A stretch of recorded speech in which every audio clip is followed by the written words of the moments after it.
मुल्तान दुनिया के कदीम तरीन शहरों में से एक शहर है। इस शहर की अपनी सकाफती और सियासी तारीख हमेशा से मुल्की सतह पर नुमायां रही है। मुल्तान का मशहूर किला कोना कासिम बाग मुल्तान की कदीम तरीन तामीरात में से एक है। इस किले के साथ एक ग्राउंड मौजूद है जो किसी दौर में इंटरनेशनल क्रिकेट की मेजबानी भी कर चुका है। ये ग्राउंड 1980 में तामीर हुआ। इस ग्राउंड में अवाम की गुंजाइश 30,000 तक है। इस ग्राउंड की एक सियासी तारीख भी इस हवाले से रही है कि मुल्की सियासी पार्टियां यहाँ पर अपने अपने सियासी जलसे करते रहे हैं।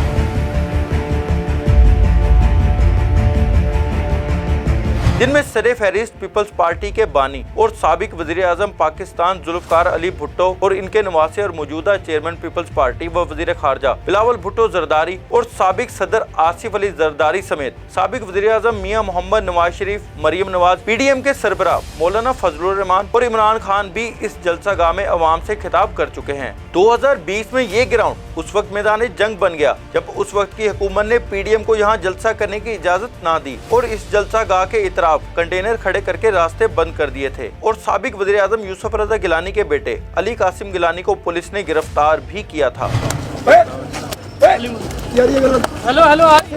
हेलो 2014 में पाकिस्तान तहरीके इंसाफ के जलसे में एक नाखुशगवार वाकया पेश आया। जब लोग जलसा खत्म होने के बाद बाहर जाने लगे तो भगदड़ से 7 लोग जाँ भाग और 42 जख्मी हो गए थे।